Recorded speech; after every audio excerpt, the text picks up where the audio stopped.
I've trained 99% of my life alone.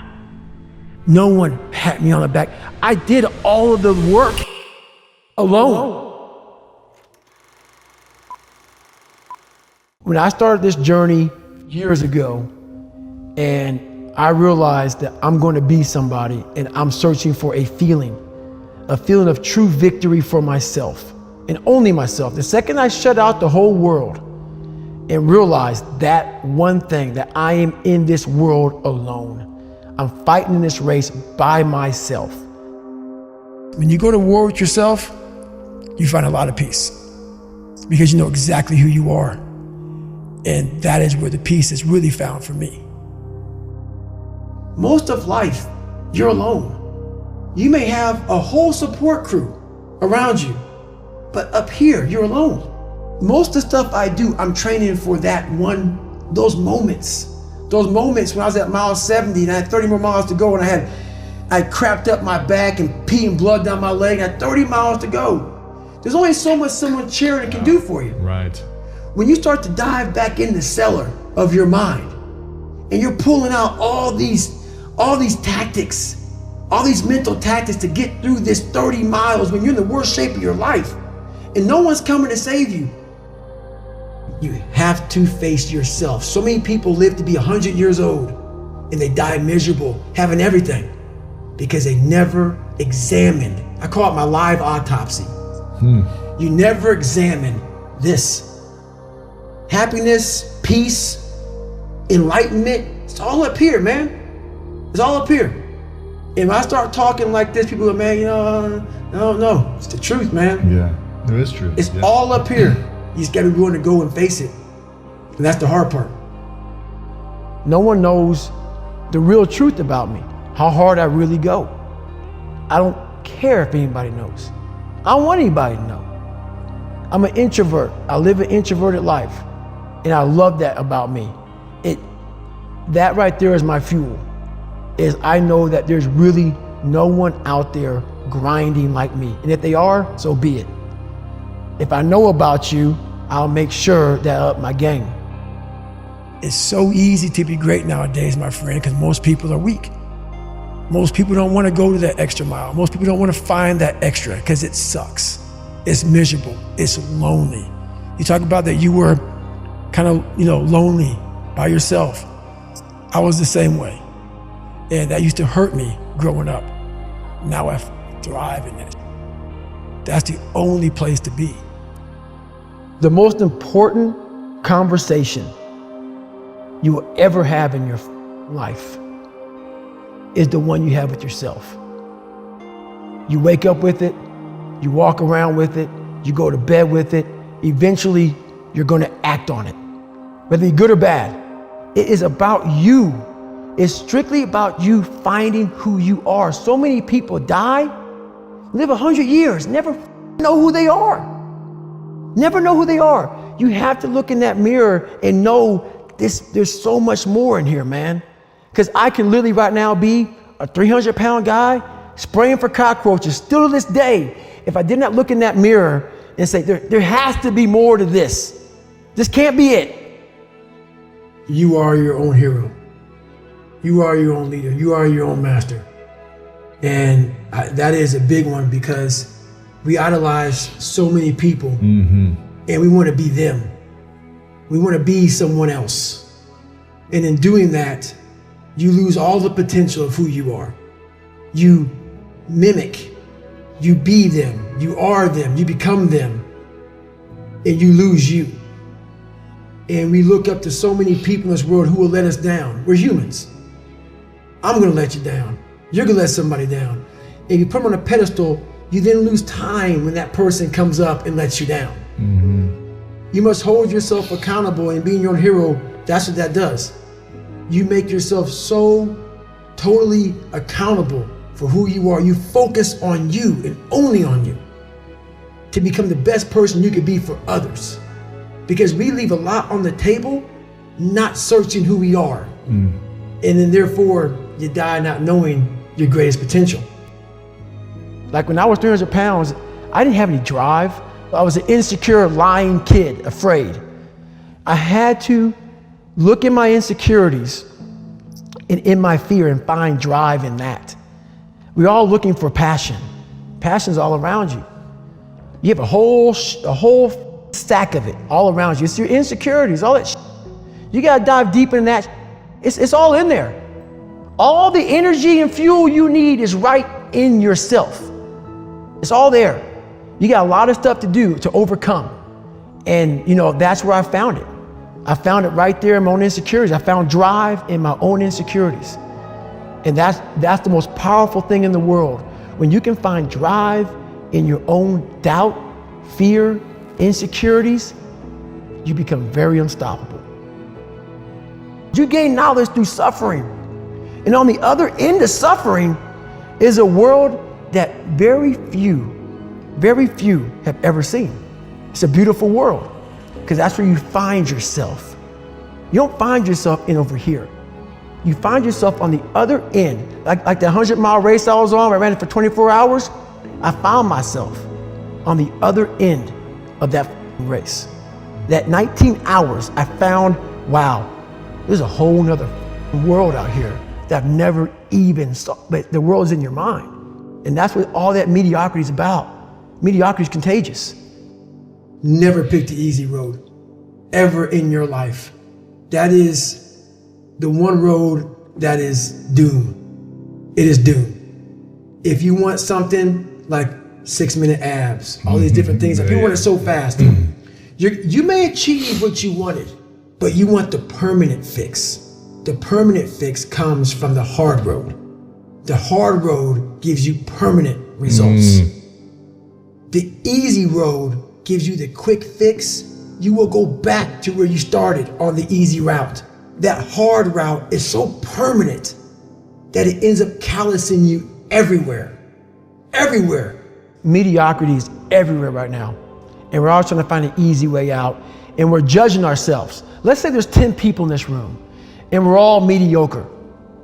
But I'm the best of the mediocre people. I now think I'm great. I'm great. We surround ourselves around people that make us feel great. They tell us what we want to hear. The second we put ourselves amongst the uncommon people, we don't like that feeling. That challenging feeling of that person who's waking up at 3:30 in the morning and say, hey, put your shit on, we're going for a run. We don't like that challenge. We like that person who says, hey, man, I don't feel good today, man. And they say, oh, it's okay, brother. We'll take a day off, man. We'll get a pizza and watch the game. We like that. We love that feeling. Why? Because you understand, man, we're good, bro. We don't want that motherfucker like this. Hey, man, no, bro. Get your on, man. Stop being a punk.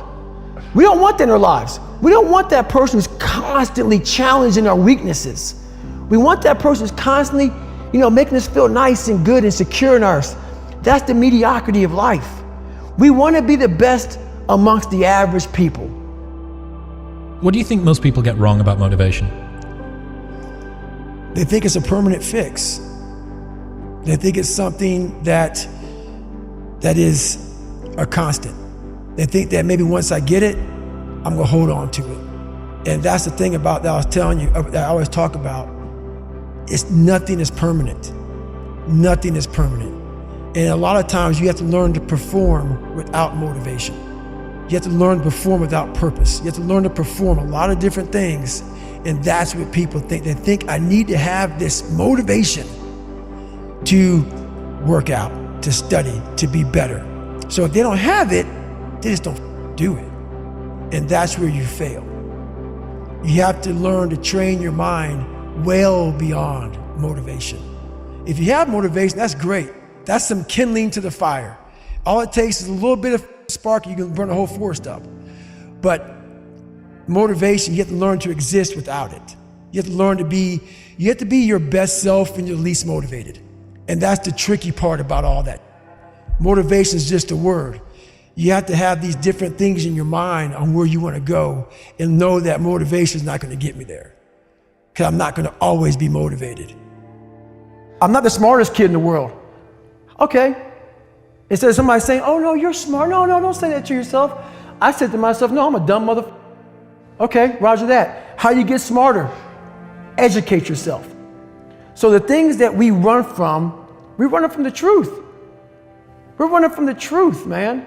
So the only way I became successful was going towards the truth. As painful and as brutal as it is, it changed me. It allowed me to become, in my own right, who I am today. I hated jumping out of airplanes. I hated shooting guns. I hated the job as a Navy SEAL. But I did it because I wanted to change myself. For instance, let's say you have no races. Let's say you have no classes, no nothing. There's no purpose in your life. You know, people need to have purpose to get up. They need purpose to perform. You need to get to a point in your life where there's nothing on the docket. There's no, I'm gonna get into school to be this or that and still perform to the highest level. Because what people don't get is one day that thing's gonna come up. And if you're not constantly performing without purpose, you're not gonna be ready when the time comes. It's this magical thing, purpose, that we're all looking for. But what's funny about it all is that we need these things to perform. But we don't take a second to realize the purpose is always there. The purpose never leaves us because the very purpose is you. You are always the purpose. There may be another purpose, like being a SEAL or going to college or whatever, but the main purpose in life is you. So if you wake up in the morning and you don't want to do something, you don't care enough about yourself. And that's what you need to really research is, man, why am I not doing this for myself? Because that is the number one purpose in life, is to better oneself. I believe that you have to build belief. Belief is like, there's an after school special belief where the mom says, believe in yourself, and that's all great, but there's also a built belief. Like for me, I came from a bad place. How I build belief is through the daunting tasks I put myself through. So that's proof positive that I can. So it correlates. And that's how this piece of kid I once thought I was built belief by saying, I was in 3 Hell Weeks. I went to Ranger School. I tried out for Delta Selection. That is proof, mother. So whenever you think you can't, the confidence comes from the thing that you built. You must build belief. You must build confidence. It can't be like, hey, I'm gonna go knock that out. You gotta look over here and say, I can knock that down. The only way you're ever going to get to the other side of this journey is you have got to suffer to grow. To grow, you must suffer. And some people will get it and some people won't. But they have to see what their journey is to start their journey. Several people live to be 100 years old and they have great lives and they have great kids. Their kids go to college and all sorts of stuff. But somewhere in their life, there was a point where they had a decision to make. They can go left or right on this path. Left was the easy route. Right was the hard route. A lot of people take the easy route. And they had a good life that way, but the better life was going to the right side. And you may have 20 years of pain and suffering to get past it, but a lot of us die never truly starting our journey. And I would tell this young person, you gotta start your journey. It may suck, but it will come out the other side where you're coasting. At the end of the day, I ask myself one question: can I take one more step? And usually the answer is yes. So if you can answer that question and not take another step, that is real failure. That is real quitting. So a lot of people can take one more step, but they choose not to. I don't know if you can take 2 steps. You got to answer that question after you take the first step. But I can always take one more step, so if I choose not to, that's on me. And I got to live with that. Bet against me. Bet against me. Tell me it's not going to happen. Tell me it's going to fail. I love it. I love every minute of it. Right now in life, your family is looking for that one guy right now. You're looking for that one guy who's strong, who's that pillar for the family in hard times. Make sure they look around and find you. These are the times right now for you to step up. Be that guy that can take anything. Stay hard. Be the guy who embraces the ugly, the miserable. Be the guy who embraces hard work, the grind. Don't be afraid of being hurt. Don't be afraid of sacrificing some blood. I don't believe in talent. I'm here because I worked hard my whole life. Without that work, no one in this room would know who I am except my family. So to all the kids around the world watching, paying attention, and aspiring to be like one of us or even on the stage someday, put the work in and watch the magical ride you go on. If you had to create a human, what would you put them through to make them tough? It probably wouldn't be a really chill life. Yeah. What would you put them through to make them patient? Well, you probably wouldn't give them things immediately. And so it's like we want these traits, but each of the traits has a price tag attached to it. And it's just like, do you want to pay the price tag to get the thing? And so I think if people reframed the period of life that they're going through as the price that they're paying out of their wallet, but the wallet is their time, it's the seconds of life that they're trading for it, then I think more people would be willing to make the trade. It's the what if I can pull off a miracle? What if I can become someone that no one thinks I can be? And just me talking about that, I have the hair going up on my arms because it makes me just like, what if? It's grind season, homie. It's not about today, it's about the future. You do the work now. Do the work now, and all of the shit that you could ever want to do for your family, your kids, your loved ones, it's all going to be on a whole nother stratosphere. It's time to stay focused. It's time to decide clubs, partying, trying to fit in and socialize, rub elbows with everybody so people can stop calling you weird. It's the moments in life, the decisions you make on a moment-to-moment basis that add up to be the guy or not the guy. Tonight, I did something, that I feel more of a guy. For me, who I am, my guy. Repeat that over and over and over again. It's just, one, it's a better life. You feel like more confident, you have a better sense of reality. The way you go about your day is in a more productive fashion. You're more goal-oriented. They all just synergetically go together into a movement, a force that's very unstoppable, man. A good man is a man who can protect and who can provide and who can serve, who can comfort, who can reprimand, who can discipline, whatever's necessary to make the world a little better because he passed through. It is astounding how many people want to be spectacular in life but also want to fit in and be normal. Like, by being normal, you are, by definition, aiming for average. Normal people get normal results. Weird people get weird results. You literally can't do what everyone else does and not expect to get what everyone else has. By doing what everyone else does, you guarantee average results. If you want to be great, oh man, prepare to get up off that mat. You're gonna get knocked down over and over and over. And even when you feel like, I can't be hit this hard. Or if you're down there thinking, it's no way I can get up from this. That's when you're just starting.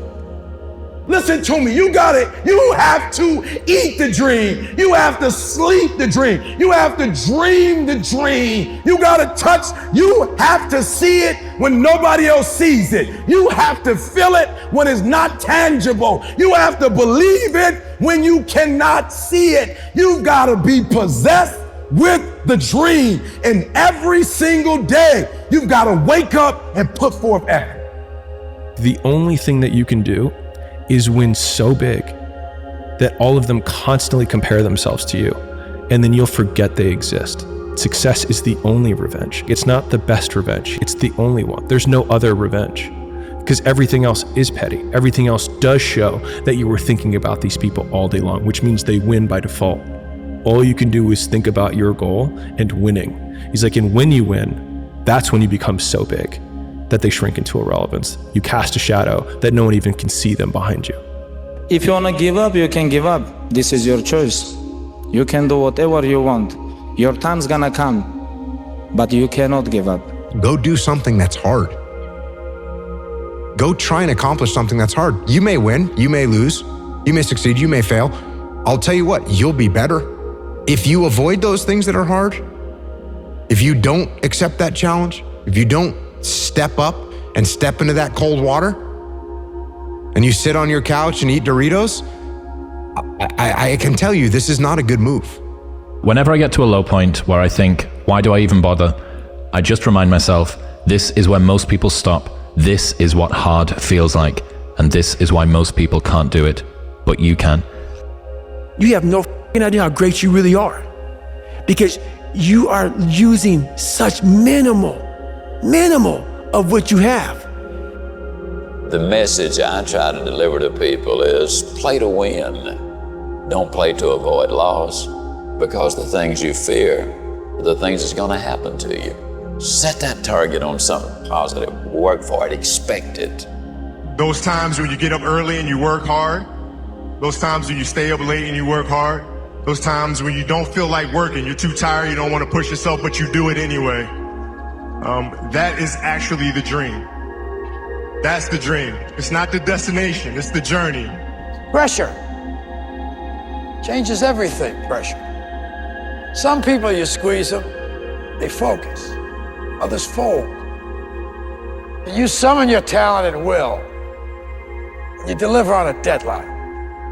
The loud voices of this world are the 99% who don't understand exactly what you have to do. That's why when I speak and you don't understand me, it's probably a good thing. Because that probably means I'm in an area of life that you're not in. If I was to try and sum up some of this idea about being a man or being a good human, number one, take responsibility for what you're doing. Take ownership of your world. Take ownership of your life. There's number one. Number two, be balanced. Be balanced. Don't be extreme. Extreme, look, do you have to sometimes get out there in the fringes a little bit? Occasionally.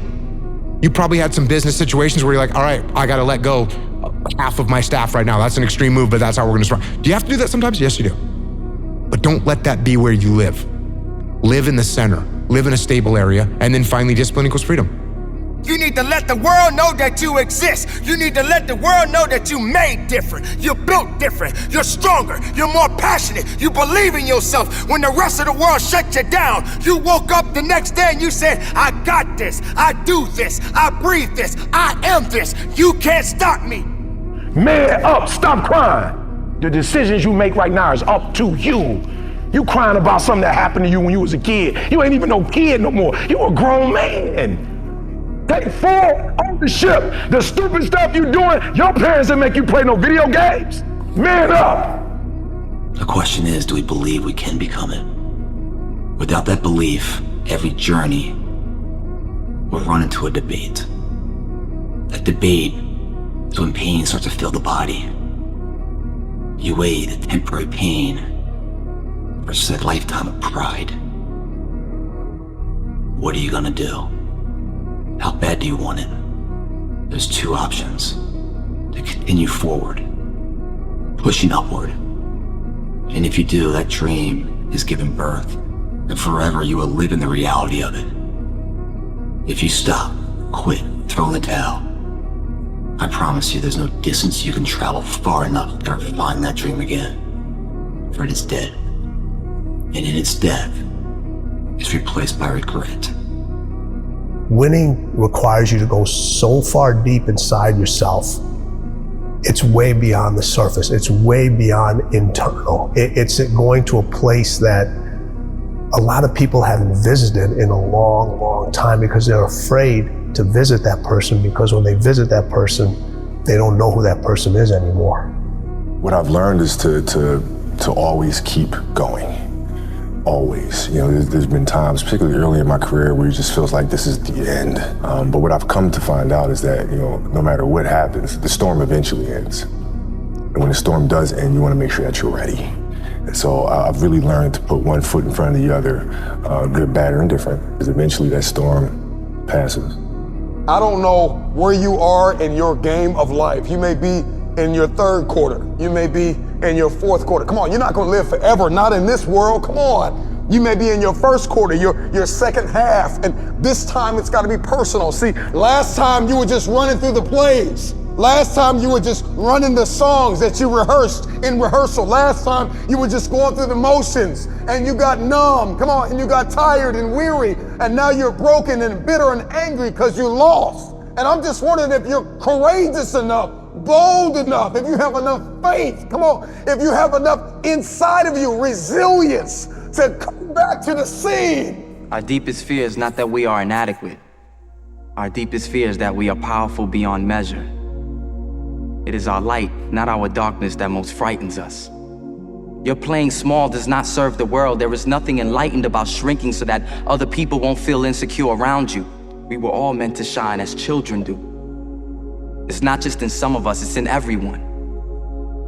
And as we let our own light shine, we unconsciously give other people permission to do the same. As we are liberated from our own fear, our presence automatically liberates others. Just get up, move towards that challenge, whatever that challenge is. Move towards that challenge and go attack it. And you may be successful and you may not be successful, but you will be better. And the next challenge, you're gonna be more prepared for. A human being is not so human anymore. We have the ability to go in such a space if you're willing to suffer, and I mean suffer. Your brain and your body, once connected together, can do anything. I'm here to talk to you about you. I'm here to talk to you about compromising your life. When are you gonna stop compromising your life for what everybody else wants you to do? It is your life. Stop trying to sit there and trying to impress everybody. Stop trying to be everybody's friend. Stop trying to make everybody's days. If you want to do that, then you should give out lollipops and candy. That's not what life is made of. That's not what life's about. Your life is about taking full advantage of your happiness, and it's just that. It is your happiness. Stop compromising your life for other people. Do not let anybody tell you what, where, why you should love or like something. Just go out there and do it. Stop compromising your life for people who really don't care if you succeed or fail. And that's a fact. You have to be willing to step outside of your comfort zone, go out there and tackle obstacles, goals that you want to achieve. Not your mom, not your dad, not your girlfriend, not your brother, not your sister, not your kids. You gotta do what you want. You will not be a good father, you will not be a good husband, you will not be a good wife if you are unable to love yourself. You have the same 24 hours that the billionaire has. You have the same 24 hours that the bum has. What are you gonna do with your time? Enough's enough, man. I'm sick and tired of it. Stop compromising who you are for everybody else. I am no longer shy, broken, weak, because you gave me belief. You can achieve anything you want, because now you believe it. I am no longer a sheep living in disbelief. Disbelief that I am not great, that I am not strong, that I am not worthy of this greatness. I am amazing. I am phenomenal. I am capable of all things. And so are you. Oftentimes we allow everyone to dictate what's valuable in our lives. It's because of you I now see the light. You're an unstoppable force of nature. I am in control of my own destiny. I hold a pen that writes my own story. I come to you vulnerable. You give me armor, make me invincible. You're no longer allowed to ask why. Why me? You now say, try me. This wisdom shall set you free, free from the chains that hold your imagination, your greatness captive. Anything you put in front of me, I shall break down, I shall destroy. You have the power bestowed upon you to be great. You now have no excuse not to be great, not to be amazing. You hold the gift of greatness in your heart. When adversity hits you, get back up. You're no longer weak. You're no longer misguided, shy, broken, lost, vulnerable. You are confident. You are focused. You are strong. You are invincible. Now you have the power. And this is why I come to you. How bad do you want it? How bad do you want to achieve greatness? How bad do you want to achieve your greatness? Because let me tell you something, it is inside of you. It is inside of me. It is inside of every single person watching this video right here, right now. You do not understand just how great you can be because you are letting other people infiltrate your thoughts, your dreams, your goals. When is enough going to be enough? When are you going to get passionate about attacking your goals? You are either the predator or the prey. You are either getting up every single day trying to survive, or you're getting up every day ready to hunt. You have to hunt down your dreams, hunt down your goals, and when it's time for you to dig deep and start hunting even harder, is when people keep doubting you.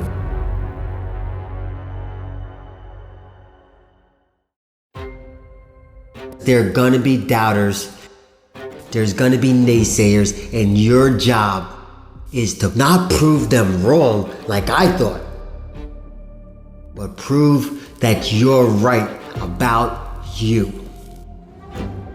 Once I decided to stop compromising my beliefs, my values, my visions, my goals for anybody else, is where I found true happiness. That's where I unlocked my greatness. That's where you can take control and take back your life.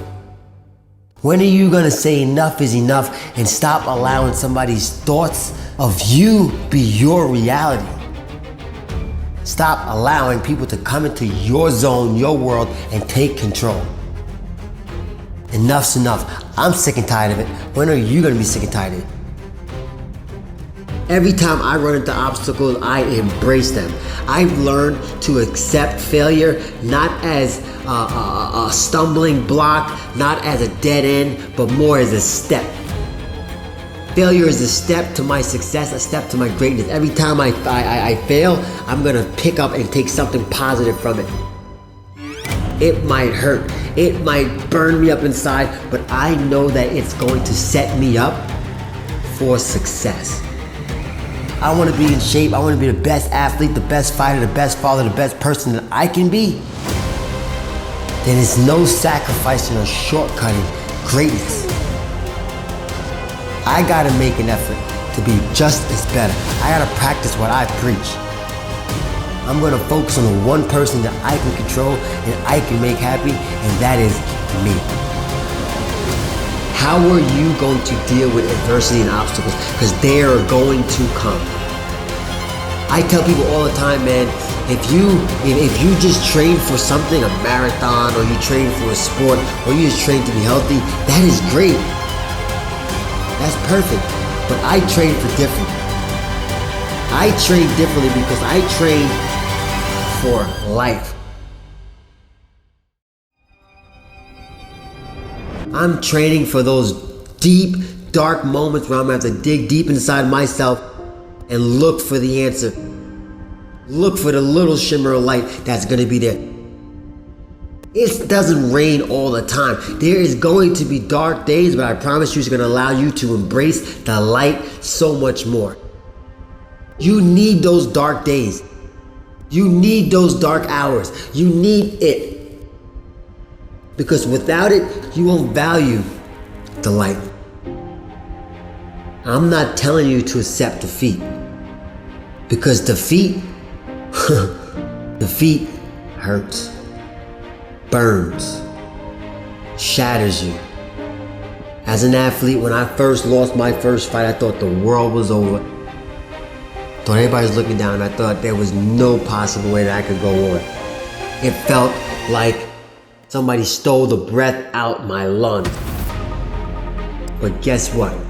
I'm here standing taller, stronger, harder than ever. And that's what you gotta do. You gotta sit there and allow your defeats, your failures, your obstacles to fuel you. But don't forget, don't let it fuel you to prove other people wrong. Prove that you were right. And how are you going to start to do that? You have to start limiting the way that you think about yourself negatively. Because guess what? Every time you say I am, every time you say anything about yourself, guess who's listening? You. You can hear it. It's going to vibrate. The energy that you have inside is going to penetrate and infiltrate the world, and it's going to attract either negativity or positivity. You have to put your beliefs and your actions in line with your value, and that's how you're going to get the greatness out of you. If you want it, then go and get it. Don't wait till everything is perfect, because it's never going to be perfect. Your greatness will never be perfect. Some of the greatest minds, the greatest thinkers, the greatest innovators were looked at as crazy. They weren't ready for their greatness. They just took a leap of faith. Jump and grow wings on your way down.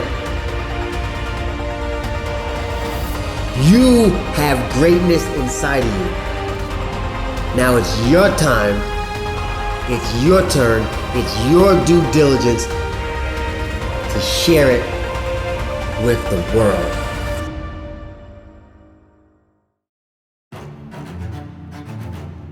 I had a mindset, kill, destroy, break them down.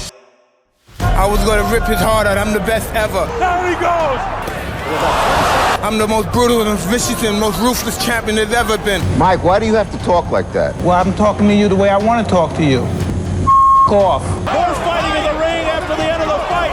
Tyson's trying to get at Holyfield again. You're scared, coward. You're not man enough to with me. I was abused any way a human being can be abused as a kid. I've been bullied all the time. It had a profound effect on me, being bullied. I grew up in Brooklyn, New York. It was just, whoa, real aggressive and black. God gave me the ability as a young boy to know that I was going to be somebody that the world would know. First time I was ever arrested, and I was 12 years old. Then you meet Cuz. Yes. How is Cuz treating you? It's a degree of just peeling all that dirt and stuff, that insecurity, and developing into character. Cuz trained me to be totally ferocious in the ring and out. When Customato died, I was in New York City. I was in the Manhattan section of New York City, Lower East Side. For me, it was like I lost my whole life. I didn't know where to go from there. I was just saying, I don't have my friend no more. And it was just a real horrific time for me in my life. What was it like trying to make it out of the streets of New York and making your own money? How much of a play was it looked impossible. That wasn't gonna never happen. I never even dreamed about getting out of New York. I dreamed about living there, robbing and stealing and dying on the same block I was born on. When you were coming up, did you ever, you're talking about 12, 13, 14 years old fighting? No, I'm talking about from 9, 10, 11. I was fighting the kids I was fighting their fathers. No, I'm serious. I would fight their father. I was fighting their fathers and stuff. What do you mean you were fighting their fathers? I might have passed somebody and I hit him too hard. He went crying, went home and got his father. I had violent family. My family was violent, and I'm violent. So your dad was feared by others. He was an interesting guy. He's a preacher. He's a preacher. Okay? He's a preacher now? Yeah. No, he's always been in the church. He's born in the church, raised in the church. Preacher, deacon, preacher. Yeah, listen, mean motherfucker. When you were coming up at 9, 10, 11, did you have a nickname? Dirty Ike. Dirty Ike? Yeah. Why Dirty Ike? Because even though I had nice clothes, they were always dirty. Is that why? Yeah, because I had no idea about hygiene. I'm 9 years old, and let's say if I'm 9 years old and I got $5,500 on me, I don't know nothing about hygiene. I know about the clothes and stuff because I see my friend and they taught me that. But I go in my pigeon coop and I got shit on the clothes and everything. I had no idea about hygiene. I just knew the representation of clothes were good. I didn't know how to clean them. When did you realize you are stronger than the average human being? All of the tough guys and the criminal guys wanted to hang out with me then. They put me in their gang. Now I can be in their gang. And they always say, get him, snatch that watch, snatch his watch, snatch his purse, snatch this, snatch that. And that's what our crew was about. We rob people's houses, and in people's houses you get everything. We only 10, 11 years old. We got automatic guns, we got 45. Man, it's just crazy. I never knew that. I thought everybody's house looked like mine, shitty with roaches and all that. Going in, wow. 11, 12, 13, what happens next? So Get arrested. I went to a place called Sparks. It's like a correctional center. And we watched the movie The Greatest, like 78, 77, like 11, 12. And they turned on the lights and Muhammad Ali came in. And for some strange reason, I said, I want to be like him. You said you're in jail and Ali shows up? I'm 12 years old and Ali comes in and they showed the movie The Greatest first, so this is 77. And after the movie's over, the lights come up and Ali comes in. And I see him, I said, wow, I want to be just like him. And then I get transferred from the place that I saw Muhammad Ali to this other facility, for real bad kids. And I met a gentleman there that was a boxer, and he used to teach me how to box. And one day I broke his nose, right? And he got mad. I didn't know he was mad, but he's mad that his wife didn't want him to box me no more, and that's why he was mad. So he took me to a great trainer named Customato, and that's why I'm here. Unfreaking believable story. So your inspiration happened at 12 years old. Yeah. Then you meet Cus. Yes. How is Cus treating you? What happened for you to be loyal? What was his way of leading you? Yes, degree of just peeling all that dirt and stuff, that insecurity, and developing into character. That's why I had a wonderful time with him, because everything about his life was about me. And so I never had a father, but I know what it's like to want to make a father happy. And so I wanted to be champion to make him happy. I come from an eat dog kind of world and stuff, and I met somebody and he showed me the basics of life. Was there anyone you fought in the streets that beat you that later on became a professional boxer? No way. Some of them became drug dealers, some of them became hired killers. In my neighborhood, these guys don't get the opportunity to get these blue collar jobs and stuff. You're 14 to 21. Yeah. Cus is training you. No, 14 to 19. Cus passes away. That's right. I'm sorry. 14 to 19. What's the training looking like? How hard are you training during that time? I'm doing everything. And first thing in the morning, 3 in the morning, you do your 4 miles, come back in. 3 in the morning? Yeah. Do your 4 miles, come back in, do your body exercise and all that stuff. Get in the hot tub, go to bed. I might watch some fight films. I watch a lot of fight films. That's why I'm very acute with most of the fights. Oh, yeah. So after that, I go downstairs to eat breakfast, go to the school, come back from school, eat my food, dinner, go back to the gym at 6 o'clock, train, come back at 8 o'clock, watch fights, start all over again. At what point did you know that you could be the heavyweight champion? Like, hey, you got a fight, you got 2 fights, you got 3 fights. 14. 14 years old, yeah. You knew you were gonna... You have to be the champion before you become the champion, so that means lifestyle. You have to be the champion in this to be the champion in this. I'm on the front cover of Sports Illustrated, right? After I'm talking to us, I'm getting friendly with the reporters and everything, and the girls at my makeup, like I'm somebody. And then he said, take the broom and mop and clean the gym. He told you that? Yeah. All the lights on me, like you're in here, everybody see me, I'm all cocky and stuff. I'm on the front cover of Sports Illustrated. Don't forget the broom and mop, Mike. Everything's humility. There's so much power in humbleness. You know, when I'm promoting the fight, I say outrageous things and stuff, but I know the power of humbleness now. How did you learn that? I have to lose everything. Do you feel like you knew who you were when you were 20, 25? I had no idea. Yeah, I mean, you were the world champ at 20. I had no idea what was going on outside of that. What was your biggest fear in your early 20s? No one loving me. Not being accepted, being a nobody. What was it like when Cus passed away? Like, how did you handle when it first happened? When you Not got good. Not good. Did the focus go away? No, it intensified. Oh, really? Yeah.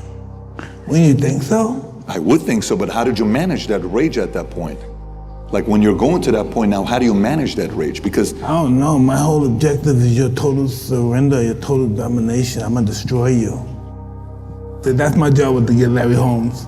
For Ali? Yeah, that's my whole purpose in life.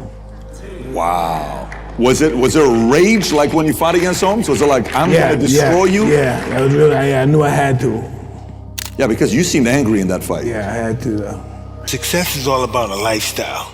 I lived the lifestyle of the champion at 14. In order to be the champ, you have to live a lifestyle of the champ. Tell us what that means. What does that mean, the lifestyle of a champ? Discipline. It's all about discipline, doing what you hate to do, but doing it like you love it. It's not the physical aspects, it's emotionally and psychologically. I put the impression that I'm God on them. So really, if you don't believe you're God, why are you here? True, right? If you don't want to be the best ever, why are you here? You have to believe in yourself before you believe in anything else. God, religion, you have to believe in you. And once you believe in you and have a relationship with you, there's nothing that you can't do. And that's just what it is. That's just the way the universe made it. Your guys say reinvent myself. It's just that I want to be up more than anybody on the planet want me to be down. And that's just what it's all about. Wanting to get the best out of yourself. Not competing with anyone else but you. And that's how we improve as a person. Improving ourselves. Don't kill yourself trying to raise the dead. That's what I always learned, that I made a lot of mistakes. And I'm gonna make this bad person a good person. That's just my belief. Raise the dead, do you mean like being stuck in the past? No, not in the past. Help somebody that don't want to help themselves. They're already dead, so they want to bring you with them. And you assist them by trying to help, trying to pull them up. You have to first have the aptitude to do what you claim you want to do. And if you have that, and the determination and the will to win, there's nothing that you can't do. You know, impossible is nothing compared to anybody that tries. Nothing's impossible then. You know, that's the total belief in yourself. Confidence breeds success, success breeds confidence, and confidence applied properly will supersede a genius. You can't accomplish anything unless you say, oh, I'm a prick, I could never do that. I'm not born to do that. Only certain people, only white people could do that. I can't do that. We all teach everyone. All of us teach everyone. We're all teachers and students. This world is one big school, and we're the students of this world. Everybody here is gonna fight for what they love for. Even if they never had a fist fight in their life, they're gonna fight. You can inspire desire, but can you teach it? I don't know. Life is gonna give everybody a bad hand. No one's gonna leave here without being tried in life. Wow. And you have to be, you're gonna have to take it. Like what they say, adversity make the strong stronger or the weak weaker. In order to be good, you have to lose it and understand loss. Because loss is life. Everybody's believe that someone should give them something. Yeah, nobody wants to work now. Everybody, especially kids that have wealthy parents like myself, most of them don't want to do what they should do. A lot of people entitlement. Some of my kids too, they're entitled. They think their bank account should be full because yours is full.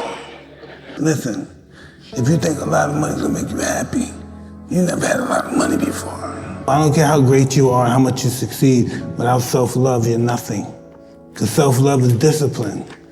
And discipline is doing what you hate to do, but do it like you love it. You have to know who you are first. Okay. First, if you know who you are, it depends if you want to be flattered. It's up to you. Everybody knows, you know who you are. I know who I am. People say they're great all the time, you're this, you're that. Whatever they say, I know who I am, And that's who I am. Sometimes it's hard to accept who you are. Sometimes I see young kids out here and they commit suicide and they don't like who they are and they're in prison. And it's really difficult, to accept who you are in this world because really we don't know. But then in order to have friendship, you have to be put in this particular kind of, you have to be labeled, so to speak, So we don't know who we are until we get, I guess, to a certain degree of evolution. Mm-hmm. It's hard to be kind when you're trying to be the best at the same time, too, huh? Yeah, but that's the part of discipline. Discipline is separating the two. You have to do what you hate to do, but do it like you absolutely love it with vigor and enthusiasm. If you become the best, you have to almost become fanatical. This is my life, this is all I live for, this is my air, this is everything. Where do you think you'd be if you had no kids right now? I wouldn't exist. Really? No way. Where would you be? I don't know, probably probably dead with AIDS or something. Really? Yeah, it wouldn't exist. Or maybe somebody would kill me for with their wife or girlfriend. You never know. I thought I'd be a junkie. Wow. Well, kids, that's the only thing that stayed with me. Wow. That's the only thing that gave me any kind of meaning.